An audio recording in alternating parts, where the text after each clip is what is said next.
Correct. ಲೋಕಸಭೆ ಆದ್ಮೇಲೆ ಈ ಸರ್ಕಾರ ಉಳಿಯಲ್ಲ ಅನ್ನೋದು ಬಿಜೆಪಿ ಸ್ಟ್ಯಾಂಡ್, ಹೌದಲ್ವಾ? ನಿಮ್ದಿಷ್ಟು ಹೇಳಿಕೆಗಳು ಅದೇ ಇತ್ತು.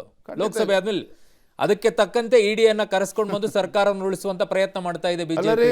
ಅಲ್ಲರಿ ಅರುಣ್ ಅವರೇ, ಸ್ವತಃ ಮುಖ್ಯಮಂತ್ರಿಗಳು ಒಪ್ಕೊಂಡಿದ್ದಾರೆ ವಾಲ್ಮೀಕಿ ಅಭಿವೃದ್ಧಿ ನಿಗಮದಲ್ಲಿ ಹಗರಣ ಆಗಿದೆ. ನಾನು ಹೇಳ್ತಾ ಇಲ್ಲ, ಸ್ವತಃ ಮುಖ್ಯಮಂತ್ರಿಗಳು ಹೇಳಿದ್ದಾರೆ. ಮುಖ್ಯಮಂತ್ರಿಗಳೇ ಹಗರಣ ಆಗಿದೆ ಅಂತೇಳಿ ಒಪ್ಕೊಂಡಾಗ ಯೂನಿಯನ್ ಬ್ಯಾಂಕ್ ಆಫ್ ಇಂಡಿಯಾದವರು ಇವತ್ತು 100 ಕೋಟಿ ಹಗರಣ ಆಗಿದೆ, ಸಿಬಿಐ ತನಿಖೆ ಮಾಡಿ ಅಂತೇಳಿ ಪತ್ರ ಬರೆದ ನಂತರದಲ್ಲಿ ಸಿಬಿಐ ತನಿಖೆ ಮಾಡ್ತಾ ಇದೆ. Based on CBI investigation so many irregularities have been found by CBI. ಆ ಸಿಬಿಐನ FIR ಮೇಲೆ ಇಡಿ ಅವ್ರ ತನಿಖೆ ಸಹಜ. SIT ಮತ್ತು ಸಿಬಿಐ ಮಾಡ್ಬೇಕಾದ್ರೆ ಇಡಿ ಅವ್ರದ್ದು ಏನ್ ಕೆಲಸ? ಯಾವ SIT ಬಗ್ಗೆ ಮಾತನಾಡ್ತಿದ್ದೀರಿ? ನಮ್ಮ ಸುರೇಶ್ ಕುಮಾರ್ ಅವ್ರು ಹೇಳಿದ್ರು ಸಿದ್ದರಾಮಯ್ಯ ಇನ್ವೆಸ್ಟಿಗೇಷನ್ ಟೀಮ್. ನೀವು ಸಿದ್ದರಾಮಯ್ಯ ನಿಜವಾಗ್ಲೂ ಪ್ರಾಮಾಣಿಕರೇ ಆಗಿದ್ದಿದ್ರೆ, ಅಹಿಂದ ಹೆಸರು ಹೇಳ್ಕೊಂಡು ಅಧಿಕಾರಕ್ಕೆ ಬಂದಿರತಕ್ಕಂಥ ಸಿದ್ದರಾಮಯ್ಯನವರು ನಿಜವಾಗ್ಲೂ ಕೂಡ ಅಹಿಂದ ಸಮುದಾಯ ಬಗ್ಗೆ ಕಾಳಜಿ ಇದ್ದಿದ್ದೇ ಆಗಿದ್ರೆ, ಯಾವಾಗ ಚಂದ್ರಶೇಖರ್ ಆತ್ಮಹತ್ಯೆ ಮಾಡಿಕೊಂಡ್ರೋ 24 ಗಂಟೆಲಿ ನಾಗೇಂದ್ರವ್ರನ್ನ ಕಿತ್ತು ಬಿಸಾಕಬೇಕಾಗಿತ್ತು ಮಂತ್ರಿಮಂಡಲದಿಂದ. SIT ಮಾಡ್ತಾರೆ, ಸಿಬಿಐ FIR ರಿಜಿಸ್ಟರ್ ಮಾಡಿದ್ಮೇಲೆ. SIT ಮಾಡಿದ ನಂತರ ಒಂದು ದಿನ ನಾಗೇಂದ್ರವ್ರನ್ನ ಕರೆದು ನೋಟಿಸ್ ಕೊಟ್ಟು SIT ಅವ್ರು ತನಿಖೆ ಮಾಡೋದಿಲ್ಲ, ದದ್ದಲ್ ಅವ್ರನ್ನ ಕರೆದು ತನಿಖೆ ಮಾಡೋದಿಲ್ಲ. ಯಾವ ಸೀಮೆ SIT ಬಗ್ಗೆ ಮಾತಾಡ್ತಾರೆ ಸಿದ್ದರಾಮಯ್ಯನವರು. ಹಾಗಾಗಿ ಇವತ್ತು ಏನು ಹಗರಣವನ್ನು ಮುಚ್ಚಾಕ್ತಕ್ಕಂಥ ಪ್ರಯತ್ನ ಮಾಡ್ತಾ ಇದ್ದೀರಿ. ಇವತ್ತು CBI ED ಬಂದ ಮೇಲೆ ಇವತ್ತು 100 ಕೋಟಿ ಲೋಕಸಭಾ ಚುನಾವಣೆ ಬಳಸ್ಕೊಂಡಿದ್ದಾರೆ, ದುರ್ಬಳಕೆ ಮಾಡಿದೆ, ಹೆಂಡ ಖರೀದಿ ಮಾಡಿದ್ದಾರೆ ಅಂತಕ್ಕಂಥ ಸತ್ಯಾಂಶ ಹೊರಗೆ ಬರ್ತಾ ಇದೆ. ಹಾಗಾಗಿ ಈಗ ಆತಂಕದಲ್ಲಿ ಬಂದು ಸ್ವತಃ ಮುಖ್ಯಮಂತ್ರಿಗಳ ನೇತೃತ್ವದಲ್ಲಿ ಇವತ್ತು ಧರಣಿ ಮಾಡ್ತಾರೆ ವಿಧಾನಸೌಧದಲ್ಲಿ ಗಾಂಧಿ ಪ್ರತಿಮೆ ಮುಂದೆ. ಯಾವ ಯೋಗ್ಯತೆ ಇದೆ ಇವತ್ತು ರಾಜ್ಯ ಸರ್ಕಾರ, ಕಾಂಗ್ರೆಸ್ ಸರ್ಕಾರಕ್ಕೆ? ಸೊ ಮೂಡ ವಿಚಾರದಲ್ಲಿ ಸಿದ್ದರಾಮಯ್ಯನವರೇ ನೇರ ಟಾರ್ಗೆಟ್. ಮುಖ್ಯಮಂತ್ರಿ ಸಿದ್ದರಾಮಯ್ಯನವರು ಅಷ್ಟೇ ಅಲ್ಲ, ಇದು ಕೇವಲ ಮುಖ್ಯಮಂತ್ರಿಗಳ ಕುಟುಂಬಕ್ಕೆ 14 ನಿವೇಶನಗಳು ಕೊಟ್ಟಿರ್ತಕ್ಕಂಥದ್ದು ಒಂದು ಭಾಗ. ಮತ್ತೊಂದು ಕಡೆ ಸಾವಿರಾರು ನಿವೇಶನಗಳು, ಯಾವ ಮೈಸೂರು ಮೂಡಾನಲ್ಲಿ ಸಾವಿರಾರು ನಿವೇಶನಗಳು ಇವತ್ತು ಬೇಕಾದಂಥವ್ರಿಗೆ ಬಾಯಿ ಬಂದಿದ್ದಾರೆ. 1000 ರೂಪಾಯಿಗೆ 2000 ರೂಪಾಯಿ ಮಾರ್ಕೊಂಡಿದ್ದಾರೆ, ಹರಾಜು ಮಾಡ್ಕೊಂಡಿದ್ದಾರೆ. ಅದು ಬಡವರಿಗೆ ಕೊಡಬೇಕಾಗಿರ್ತಕ್ಕಂಥ ಸೈಟು. ಮೈಸೂರು ಸುತ್ತಮುತ್ತಲಿರ್ತಕ್ಕಂಥ ಬಡವರು, ಪರಿಷ್ಠ ಜಾತಿ ಪರಿಷ್ಠ ಪಂಗಡಗಳಿಗೆ ಅವ್ರಿಗೆ ಕೊಡಬೇಕಾಗಿರ್ತಕ್ಕಂಥ ನಿವೇಶನ ಅನ್ಸ್ಬೇಕಾಗಿತ್ತಲ್ಲ ಮುಖ್ಯಮಂತ್ರಿಗಳು. ಹಾಗಾದ್ರೆ ತಪ್ಪಾಗಿದೆ ಅಂತೇಳಿ ಇಷ್ಟು ದಿನ ಸುಮ್ಮನೆ ಇದ್ದು ಈಗ ಯಾಕೆ CM ಮೇಲೆ ಮುಗಿ ಬೀಳ್ತಾ ಇರೋದು? ನೋಡ್ರಿ, ಯಾವಾಗ ಹಗರಣ ಬಯಲಿಗಾಗಿದೆ, ಯಾವಾಗ ಕೆಲವು ಸಾಮಾಜಿಕ ಕಾರ್ಯಕರ್ತರು ನೋಡ್ರಿ ಅವ್ರ ಮಾಹಿತಿ ಸಿಕ್ಕಿದ್ಮೇಲೆ ನಮಗೂ ಕೂಡ ಮಾಹಿತಿ ಸಿಕ್ಕಿರ್ತಕ್ಕಂಥದ್ದು. ನಾವೇನು ಮುಚ್ಚಿಡ್ತಕ್ಕಂಥ ಪ್ರಯತ್ನ ಮಾಡಿಲ್ಲ. ಯಾವಾಗ ನಮಗೆ ಮಾಹಿತಿಗಳು ಸಿಕ್ಕಿದೆ ನಿರಂತರವಾಗಿ ನಾವು ಹೋರಾಟ ಮಾಡ್ತಾ ಇದ್ದೇವೆ. ನಿಮ್ಮ ಸರ್ಕಾರದ ನಿಮ್ಮ ಅವಧಿಯಲ್ಲೇನೆ ಈ ಸೈಟ್ ಹಂಚಿಕೆ ಆಗಿರೋದು. ಅದ್ರ ಬಗ್ಗೆ ಮತ್ತೆ ಅಲ್ಲ, ನಾನು ಅದ್ರ ಬಗ್ಗೆ ಚರ್ಚೆ ಮಾಡೋದಕ್ಕಲ್ಲ, ಇಷ್ಟೇ ಹೇಳ್ತೇನೆ. ಬಿಜೆಪಿ ಸರ್ಕಾರ ಇದ್ದಾಗ 14 ನಿವೇಶನಗಳು ಮುಖ್ಯಮಂತ್ರಿಗಳ ಧರ್ಮಪತ್ನಿಗೆ ಕೊಟ್ಟಿದ್ದು ಕಾನೂನು ಬದ್ಧವೇ ಆಗಿದ್ದಿದ್ರೆ ಯಾಕೆ ತಾವು ಸದನದಲ್ಲಿ ಚರ್ಚೆ ಮಾಡೋದಕ್ಕೆ ಅವಕಾಶ ಮಾಡಿಕೊಡ್ಲಿಲ್ಲ? ಯಾಕೆ ಕಾಂಗ್ರೆಸ್ ಪಕ್ಷದ ಶಾಸಕರುಗಳು ಬೊಬ್ಬೆ ಹೊಡಿತಾ ಇದ್ರು? ಯಾಕೆ ಪಾಪ ಮೂಡ ಮುಖ್ಯಮಂತ್ರಿಗಳ ಕುಟುಂಬದ ಮೇಲೆ ಆರೋಪ ಬಂದರೂ ಸಹ ಒಬ್ಬ ಶಾಸಕ ಎದ್ದು ನಿಂತ್ಕೊಂಡು ಮುಖ್ಯಮಂತ್ರಿಗಳು ಡಿಫೆಂಡ್ ಮಾಡ್ತಕ್ಕಂಥ ಕೆಲಸ ಮಾಡಲಿಲ್ಲ? ಯಾಕೆ ಸಚಿವರು ನಿಮ್ಮ ಭೇಟಿ ಮಾಡಕ್ಕೆ ಬಂದಾಗ ಪಾಪ ಮುಖ್ಯಮಂತ್ರಿಗಳು ಅವರ ತೊಳಲಾಟ ನೋಡ್ಲಾರ್ದೇನೆ ಸಿದ್ದರಾಮಯ್ಯನವರು ಚಾರ್ಜ್ ಮಾಡಿದ್ದಾರೆ ಮಂತ್ರಿಗಳಿಗೆ, ವಿರೋಧ ಪಕ್ಷದವ್ರು ನಮ್ಮ ವಿರುದ್ಧ ಆರೋಪ ಮಾಡ್ತಿದ್ರೆ ಮೂಡ ಹಗರಣದಲ್ಲಿ ನೀವೆಲ್ಲ ಶಾಸಕರು ಬಾಯಿ ಮುಚ್ಕೊಂಡು ಕೂತಿದ್ರಿ ಅಂತ ಹೇಳಿದ ಮೇಲೆ ಸದನದಲ್ಲಿ ಹಾರಾಡ್ತಕ್ಕಂಥ ಕೆಲಸ ಮಾಡಿದ್ರು ಶಾಸಕರುಗಳು. ಇಲ್ಲ, ನಿಮ್ಮ ಅವಧಿಯಲ್ಲೇನೆ ಮುಖ್ಯಮಂತ್ರಿಗಳ ಪತ್ನಿಗೆ ಸೈಟ್ ಅನ್ನ ಪರಿಹಾರ ರೂಪದಲ್ಲಿ ಕೊಟ್ಟು ಈಗ ಮುಖ್ಯಮಂತ್ರಿಗಳ ಮೇಲೆ ತಿರುಗಿ ಬಿದ್ರೆ ಏನಾದ್ರು ಅರ್ಥ ಏನೋದ್ರದ್ದು ಅಂತ ನೋಡ್ರಿ. ಅರ್ಥ ಇಷ್ಟೇನೆ, ಬಿಜೆಪಿ ಸರ್ಕಾರದಲ್ಲಿ ಯಾರೋ ಅಯೋಗ್ಯ ಅಧಿಕಾರಿ ಮಾಡಿರ್ತಕ್ಕಂಥ ತಪ್ಪೇನೆ, ಯಾವುದೇ ಸರ್ಕಾರದಲ್ಲಿ ಆಗಿದ್ರು ಕೂಡ ತಪ್ಪೇನೆ.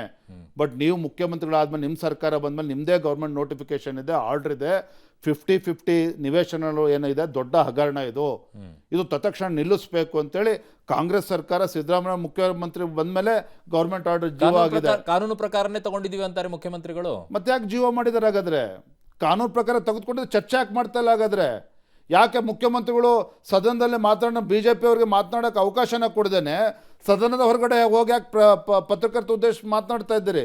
ಸದನ ನಡೀತಾ ಇದೆ, ಸದನದಲ್ಲಿ ಉತ್ತರ ಕೊಡೋಕೆ ಆಗ್ತಾ ಇಲ್ಲ ವಾಲ್ಮೀಕಿ ಮತ್ತು ಮೂಡ ಬಗ್ಗೆ. ನೀವು ನಿಜವಾಗ್ಲೂ ಕೂಡ ಪ್ರಾಮಾಣಿಕರಾಗಿದ್ದರೆ, ನಿಜವಾಗ್ಲೂ ಕೂಡ ರಾಜ್ಯದ ಮುಖ್ಯಮಂತ್ರಿಗಳು ಏನು ತಪ್ಪು ಆಗಿಲ್ಲ ಅಂತ ಆಗಿದ್ರೆ, ನಿಜವಾಗ್ಲೂ ಕೂಡ ಸಿದ್ದರಾಮಯ್ಯನವರಿಗೆ ಕಾನೂನಾತ್ಮಕವಾಗಿ ಈ ನಿವೇಶನಗಳು ಬಂದಿದೆ, ಸರಿ ಇದೆ ಅಂತ ಅನಿಸಿದ್ರೆ, ಮುಖ್ಯಮಂತ್ರಿಗಳಿಗೆ ಪಾಪ ಅನ್ಯಾಯ ಆಗಿದೆ, ತನ್ನ ಕುಟುಂಬಕ್ಕೆ 62 ಕೋಟಿ ಪರಿಹಾರ ಬರಬೇಕಾಗಿತ್ತು, ಬಂದಿರತಕ್ಕಂಥದ್ದು ಕೇವಲ 20 ಕೋಟಿ ಅಂತೇಳಿ ಮುಖ್ಯಮಂತ್ರಿಗಳು ಹೇಳಿದ್ರಲ್ಲ, he could have defended on the floor of the house. ಸದನದಲ್ಲಿ ಹೇಳ್ಬೋದಿತ್ತು. ಬಿಜೆಪಿಗೆ ಆರಂಭದಲ್ಲಿ ಕಾನ್ಫಿಡೆನ್ಸ್ ಇರಲಿಲ್ಲ. ಸದನ ಆರಂಭವಾದಾಗ, ಸದನ ಇನ್ನೇನು ಮುಗಿಯಕ್ಕೆ ಬಂದಿದೆ ಅಂತಂದಾಗ ಕಾನ್ಫಿಡೆನ್ಸ್ ಜಾಸ್ತಿ ಆಯಿತು, ಅವಾಗ ಮುಗಿಬಿದ್ರಿ. ನೋಡಿ, ನಾ ಸದನ ಶುರುವಾದಾಗ ವಾಲ್ಮೀಕಿ ಅಭಿವೃದ್ಧಿ ನಿಗಮ ಹಗರಣದಲ್ಲಿ ಏನಾಗಿದೆ, ಇವತ್ತೇನೋ ಪರಿಷ್ಠ ಜಾತಿ ಪರಿಷ್ಠ ಪಂಗಡ ದುಡ್ಡನ್ನು ಲೂಟಿ ಮಾಡಿದ್ದಾರೆ ಕಾಂಗ್ರೆಸ್ ಸರ್ಕಾರ. ಅದನ್ನು ರಾಜ್ಯದ ಜನತೆ ಗೊತ್ತಾಗೋ ರೀತಿಯಲ್ಲಿ ನಾವು ಅದನ್ನು ಬಲವಾಗಿ ಅದನ್ನು ಮಂಡನೆ ಮಾಡಿದ್ದೇವೆ, ಚರ್ಚೆ ಮಾಡಿದ್ದೇವೆ. ಅದಕ್ಕೆ ಇವರು ಮುಖ್ಯಮಂತ್ರಿ ರಾಜೀನಾಮೆಯನ್ನು ಕೂಡ ಕೇಳಿದ್ದೇವೆ.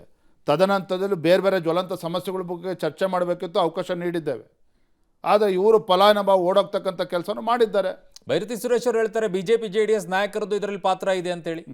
ಭಾಳ ನಾನು ತಮ್ಮ ಮೂಲಕ ಗೌರವಾನ್ವಿತ ಸಚಿವರಲ್ಲಿ ನಾನು ವಿನಂತಿ ಮಾಡ್ತೇನೆ, ಅತಿ ಶೀಘ್ರದಲ್ಲಿ ಇದ್ರ ಬಗ್ಗೆ ತನಿಖೆ ಮಾಡಿ, ಯಾವುದು ಅಕ್ರಮ ಆಗಿದೆ, ಯಾವ್ದು ಸರಿ ಇಲ್ಲ ಅದನ್ನು ವಜಾ ಮಾಡಿ ಬಡವ್ರಿಗೆ ಹಂಚಿ, ನಿಮ್ಮ ಮುಖ್ಯಮಂತ್ರಿಗಳು ಏನೋ ಇವತ್ತು ಕೊಟ್ಟಿದ್ದಾರೆ ಸೈಟ್ ಅದನ್ನು ಕೂಡ ವಜಾ ಮಾಡಿ ಅದನ್ನು ಕೂಡ ಬಡವರಿಗೆ ಕೊಡ್ರಿ. ಅದಕ್ಕೂ ಮುಂಚೆ CBI ತನಕ ಕೊಡಿ. ನಿಯಮ ಮೀರಿ ನಿಮ್ಮಲ್ಲಿ ಯಾರು ಕೂಡ ಸೈಟ್ ತಗೊಂಡಿಲ್ವಾ? ಸ್ವಾಮಿ, ಯಾವುದೇ ಮಾಡಿದ್ರು ಯಾವುದೇ ಸರ್ಕಾರದ ಅವಧಿಯಲ್ಲಿ ತಪ್ಪಾಗಿದ್ರು ತಪ್ಪೇನೆ. You are not trying to defend ಅದನ್ನು. ಆಗ ಸರ್ಕಾರ ಹೇಳ್ತಾ ಇದೆ ಬಿಜೆಪಿ ಜೆಡಿಎಸ್ ಇರುವಂತವರು ನಿಯಮ ಮೀರಿ ಸೈಟ್ಗಳನ್ನ ಪಡ್ಕೊಂಡಿದ್ದಾರೆ ಅಂತೇಳಿ. ನನ್ನ ಪ್ರಶ್ನೆಗೆ ಉತ್ತರ ಕೊಡಿ. BJP ಸರ್ಕಾರದಲ್ಲಿ ಹಗರಣ ಆಗಿದ್ರೆ ತಪ್ಪಾಗಿದ್ದಿದ್ರೆ ನಾವು ಹಂಗಾರೆ ಕೈ ಕೊಟ್ಕೊಂಡು ಕೂರ್ಬೋದಿತ್ತಲ್ಲ. ಹಾಗಾದ್ರೆ ಇಲ್ಲಪ್ಪ, ನಮ್ಮ ಸರ್ಕಾರ ಇದ್ದಾಗಲೂ ಕೂಡ ತಪ್ಪಾಗ್ಬಿಟ್ಟಿದೆ, ಹಗರಣ ಆಗ್ಬಿಟ್ಟಿದೆ, ಸಿದ್ದರಾಮಯ್ಯನ ಮೇಲೆ ಆರೋಪ ಮಾಡೋದು ಬೇಡ, ಕಾಂಗ್ರೆಸ್ ಸರ್ಕಾರದ ಮೇಲೆ ಆರೋಪ ಮಾಡೋದು ಬೇಡ, ಹಾಗಾದ್ರೆ ಕೈ ಕಟ್ಕೊಂಡು ಕೂರ್ಬೋದಿತ್ತಲ್ಲ. ಆ ಕೆಲಸ ಮಾಡಿಲ್ವಲ್ಲ ಭಾರತೀಯ ಜನತಾ ಪಾರ್ಟಿ. ನಿರಂತರ ಹೋರಾಟ ಮಾಡ್ತಾ ಇದ್ದೇವಲ್ಲ. ವಿಜೇಂದ್ರ ಅವ್ರು ಮಾಡದೇ ಇರ್ಬೋದು, ಬೇರೆದವ್ರು ಮಾಡಿದಂಥವ್ರು ಯಾರು ಕೂಡ ಧ್ವನಿ ಎತ್ತವ್ರು ಇಲ್ವಲ್ಲ. ಕೆಲವರು 4-5 ಜನ ನಾಯಕರುಗಳ ಹತ್ರ ಮುಂದೆ ಕಾಣಿಸ್ತಾ ಇದ್ದಾರೆ, ಇನ್ನುಳಿದಂತ ಲೀಡರ್ಸ್ಗಳು ಎಲ್ಲಿ ನೋಡಿ. ಮುಂದಿನವ್ರು ನಮ್ಮ ಹೋರಾಟ ಶುರು ಆದ್ಮೇಲೆ ಗೊತ್ತಾಗ್ತದೆ. ಬೆಂಗಳೂರು ಟು ಮೈಸೂರು ಪಾದಯಾತ್ರೆ ಯಾವಾಗ, ಯಾರ ನೇತೃತ್ವದಲ್ಲಿ?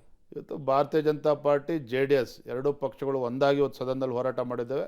ಒಟ್ಟಿಗೆ ಹೋರಾಟ ಮುಂದುವರಿಸ್ತೇವೆ. ಯಾರ ನೇತೃತ್ವದಲ್ಲಿ ನಡೆಯುತ್ತೆ? BJP JDS. ಬಿಜೆಪಿ JDS ಅನುಮತಿ ಕೊಟ್ಟಿದ್ದಾರಾ, ಕೇಳಿದ್ದೀರಾ? ಯಾರಿಗೆ? ಪಾದಯಾತ್ರೆಗೆ ರಾಜ್ಯ ಸರ್ಕಾರ ನಿನ್ನೆ ದಿನ ನಮ್ಮ ಅಲ್ಲಿ ಪೊಲೀಸ್ ಹಿರಿಯ ಅಧಿಕಾರಿಗಳು ನಮ್ಮ ಮುಖಂಡರಿಗೆ ಭೇಟಿ ಮಾಡಿ ಕೊಟ್ಟಿದ್ದಾರೆ. ಅಲ್ಲೆಲ್ಲ ಜಿಲ್ಲಾಧಿಕಾರಿ ಅಲ್ಲಿ ಜಿಲ್ಲಾ ಮಟ್ಟದಲ್ಲಿ ಪರ್ಮಿಷನ್ ತೊಗೋಬೇಕಂತ ತೊಗೊಳ್ತೇವೆ. ಎಲ್ಲದಕ್ಕೂ ಈಗ ದೋಸ್ತಿ ಆದ್ಮೇಲೆ JDS ಮೇಲೆ ಡಿಪೆಂಡ್ ಆಗಿದೆಯಾ ಅಂತ ಬಿಜೆಪಿ? ಅವಶ್ಯಕತೆ ಇಲ್ಲ ರೀ. ಒಟ್ಟಾಗಿ ಹೋರಾಟ ಮಾಡಿದ್ದೇವೆ ಸದನದ ಒಳಗಡೆ, ಈಗ ಸದನದ ಹೊರಗೆ ಕೂಡ ಒಟ್ಟಾಗಿ ಹೋರಾಟವನ್ನು ಮಾಡ್ತೇವೆ. ಕುಮಾರಸ್ವಾಮಿ ಅವರು ಬರ್ತಾರ ಪಾದಯಾತ್ರೆಗೆ? ಬರ್ತಾರೆ ಖಂಡಿತ. ನಾನೇ ದೂರವಾಣಿ ಮುಖೇನ ಮಾತನಾಡಿದ್ದೇನೆ. ಒಳ್ಳೆ ಕೆಲಸ ಮಾಡ್ತೀರಿ ವಿಜೇಂದ್ರ ಅವರೇ, ಖಂಡಿತ ಮಾಡಿ ಯಶಸ್ಸಾಗಬೇಕಿದು. ನಾನು ಕೂಡ ಬರ್ತೇನೆ, ನಮ್ಮ ಕಾರ್ಯಕರ್ತರು ಕೂಡ ತಿಳಿಸ್ತೇನೆ ಅನ್ನೋ ಮಾತನ್ನು ಸ್ವತಃ ಕುಮಾರಸ್ವಾಮಿ ಅವರು ಕೂಡ ಹೇಳಿದ್ದಾರೆ. ಸೊ ಮೂಢ ಹಗರಣವನ್ನು ತಾರ್ಕಿಕ ಅಂತ್ಯಕ್ಕೆ ತಗೊಂಡು ಹೋಗೋದ್ರಲ್ಲಿ ಯಶಸ್ವಿ ಆಗ್ತೀರಾ? Don't have a of doubt on that. Clear ಆಗಿದ್ದೀರಾ, ಫೋಕಸ್ಡ್ ಆಗಿದ್ದೀರಾ? ಖಂಡಿತ. ರಾಜೀನಾಮೆ ಕೇಳ್ತಾ ಇದ್ರಿ, ಕೊಡ್ತಾರೆ ಅನ್ಸುತ್ತಾ ನಿಮಗೆ ಮುಖ್ಯಮಂತ್ರಿ? ಎಲ್ಲವೂ ಕೂಡ ಕಾಲವೇ ಉತ್ತರ ಕೊಡ್ತದೆ. ಹಗರಣ ಆಗಿದೆ, ಮೂಢ ಇರ್ಬೋದು, ವಾಲ್ಮೀಕಿ ಇರ್ಬೋದು, ಹಗರಣ ಆಗಿರ್ತಕ್ಕಂಥದ್ದು, ಹಣ ಲೂಟಿ ಮಾಡಿರ್ತಕ್ಕಂಥದ್ದು, ನಿವೇಶನದಲ್ಲೂ ಕೂಡ ಅಕ್ರಮ ಆಗಿರ್ತಕ್ಕಂಥದ್ದು, ತಪ್ಪಾಗಿರೋದನ್ನ ತಪ್ಪಿಸ್ಕೊಂಡು ಹೋಗೋಕೆ ಸಾಧ್ಯನೇ ಇಲ್ಲ.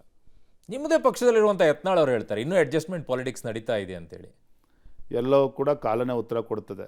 ನೋಡಿ, ಯಾರು ಏನು ಹೇಳ್ತಾರೆ ಅಂತಕ್ಕಂಥದ್ದು ಮುಖ್ಯ ಅಲ್ಲ. ಇವತ್ತು ನಾನು ರಾಜ್ಯದ ಅಧ್ಯಕ್ಷ ಆದಮೇಲೆ ನಮ್ಮೆಲ್ಲ ಮುಖಂಡರು ಕಾರ್ಯಕರ್ತರ ಒಂದು ಪರಿಶ್ರಮದಿಂದ ಇವತ್ತು ಯಾವ ರೀತಿ ಪಕ್ಷ ಮುನ್ನಡೆಸ್ತಕ್ಕಂಥದ್ದನ್ನು ತಾವು ಕೂಡ ನೋಡ್ತಾ ಇದ್ದೀರಿ. ಅಲ್ಲ, ಅವ್ರ ವಿಚಾರದಲ್ಲಿ ತುಂಬ ವೀಕ್ ಆಗಿಬಿಟ್ರಾ ಅಂತ ಪ್ರಶ್ನೆನಲ್ಲ ರೀ. ಎಲ್ಲದಕ್ಕೂ ನೋಡ್ರಿ, ನಾನು ವಯಸ್ಸಿನಲ್ಲಿ ಹಿರಿಯರಿಗೆ ಗೌರವ ಕೊಡ್ತಕ್ಕಂಥದ್ದು ನನ್ನ ಕರ್ತವ್ಯ. ನನ್ನ ತಂದೆಯವರು ನನಗೆ ಕಲಿಸ್ಕೊಟ್ಟಿದ್ದಾರೆ ನನ್ನ ಜೀವನದಲ್ಲಿ. ಓಕೆ, ನಾನು ಕೂಡ ಸಂಘ ಪರಿವಾರದ ಹಿನ್ನೆಲೆಯಿಂದ ಬಂದಿರತಕ್ಕಂಥದ್ದು.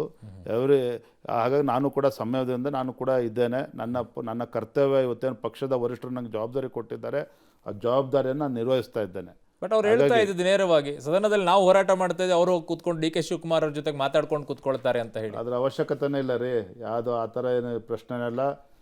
ನೋಡಿ, ನಾನು ತಂದೆಯವರು ಯಾವಾಗಲೂ ಕೂಡ ಒಂದು ಮಾತನ್ನು ಹೇಳ್ತಿರ್ತಾರೆ, ತಿಳಿದವರ ಮುಂದೆ ತಲೆ ಬಗ್ಗಿಸಿ ನಡಿಬೇಕು ಅಂತೇಳಿ.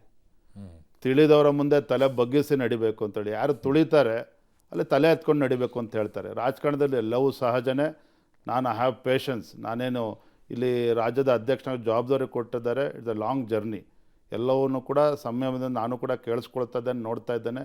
ಎಲ್ಲವಕ್ಕೂ ಕೂಡ ಕಾಲವೇ ಉತ್ತರ ಕೊಡ್ತದೆ, ಅಷ್ಟು ಮಾತ್ರ ಹೇಳ್ತೇನೆ ನಾನು. ಆತ್ಮಸಾಕ್ಷಿಯಿಂದ ಹೇಳಿ, ಎಲ್ಲವೂ ಕೂಡ ಸರಿಯಾಗಿದೆಯಾ ಪಾರ್ಟಿಯಲ್ಲಿ, ಅಥವಾ ಇನ್ನೂ ಸರಿ ಮಾಡಬೇಕಾದಂಥ ಅವಕಾಶ? ನೋಡ್ರಿ, ಒಂದು ರಾಜಕೀಯ ಪಕ್ಷ, ಸರ್ಕಾರ ಆಗಲಿ, ಒಂದು ರಾಜಕೀಯ ಪಕ್ಷ ಇರಲಿ, ಸಂಘಟನೆ ಇರಲಿ ಅಥವಾ ಸರ್ಕಾರ, ಎಲ್ಲ ಸಮಸ್ಯೆಗಳು ಇದ್ದೇ ಇರ್ತದೆ. ಆಲ್ ಇಸ್ ವೆಲ್ ಅಂತೇಳಿ ನಾನೇನು ಒಪ್ಕೊಳ್ಳೋದಿಲ್ಲ, ನೀವು ಒಪ್ಕೊಳ್ಳೋದಿಲ್ಲ. ಬಟ್ ಬಹುದೊಡ್ಡದಾಗಿ ಕೇಳಿ ಬರ್ತಾ ಇದೆ, you are good with DK Shivakumar, not with Siddaramaiah. So ಹಾಗಾಗಿನೇ ಸಿದ್ದರಾಮಯ್ಯನ ಮೇಲೆ ಫೈಟ್ ಜಾಸ್ತಿ ಅಂತ ಹೇಳಿ. ನಾನೊಬ್ಬ ರಾಜ್ಯದ ಅಧ್ಯಕ್ಷ ಆದಮೇಲೆ ನಾನು ನನ್ನ ಕಾರ್ಯಕರ್ತರು ಅವಮಾನ ಮಾಡ್ತಕ್ಕಂಥ ಕೆಲಸ ಯಾವತ್ತೂ ಕೂಡ ಮಾಡಿಲ್ಲ. ಯಡಿಯೂರಪ್ಪನವರು ಕೂಡ ಅವ್ರ ರಾಜಕೀಯ ಜೀವನದಲ್ಲಿ ಯಾರೋ ಹೇಳ್ತಾರೆ ಪುಣ್ಯಾತ್ಮರು ಅಂತೇಳಿ, ಅದಲ್ಲ ಪ್ರಶ್ನೆ. ಇವತ್ತು ತಂದೆಯವರು ಕೂಡ ಹೇಳ್ತೀನಿ, ಇವತ್ತು ಯಡಿಯೂರಪ್ಪನವರು 40-50 ವರ್ಷಗಳ ಕಾಲ ಬೆವರು ಸುರಿಸಿದ್ದಾರೆ ಪಕ್ಷಕ್ಕೋಸ್ಕರ. ತನು ಮನ ಧನ ಎಲ್ಲವನ್ನೂ ಕೂಡ ಅರ್ಪಿಸಿದ್ದಾರೆ. ಪಕ್ಷ ಎಷ್ಟು ಎತ್ತರಕ್ಕೆ ತಂದು ನಿಲ್ಲಿಸಿದ್ದಾರೆ. ಅನೇಕ ಹಿರಿಯರ ಶ್ರಮವೂ ಇದೆ, ಕಾರ್ಯಕರ್ತರ ಪರಿಶ್ರಮವೂ ಇದೆ, ಕಾರ್ಯಕರ್ತರ ಬೆವರು ಕೂಡ ಇದೆ. ಹಾಗಾಗಿ ಇಂಥ ಪಕ್ಷಕ್ಕೆ ದ್ರೋಹ ಮಾಡ್ತಕ್ಕಂಥ ಕೆಲಸ ನಾನು ಯಡಿಯೂರಪ್ಪನವ್ರ ಮಗ ಆಗಿ ನನ್ನಿಂದ ಅದನ್ನು ಯಾರೂ ಕೂಡ ಅದನ್ನು ಅಪೇಕ್ಷೆ ಪಡ್ತಕ್ಕಂಥ ಪ್ರಶ್ನೆನೇ ಇಲ್ಲ. ಕಾರ್ಯಕರ್ತ ನೋವಾಗದ ರೀತಿಯಲ್ಲಿ ಪಕ್ಷವನ್ನು ಮುನ್ನಡೆಸೋಕೆ ನನ್ನ ಕರ್ತವ್ಯ ಇದೆ. ಅದನ್ನು ನಿಶ್ಚಿತವಾಗಿ ನಾನು ಮಾಡಿ ತೋರಿಸ್ತೇನೆ.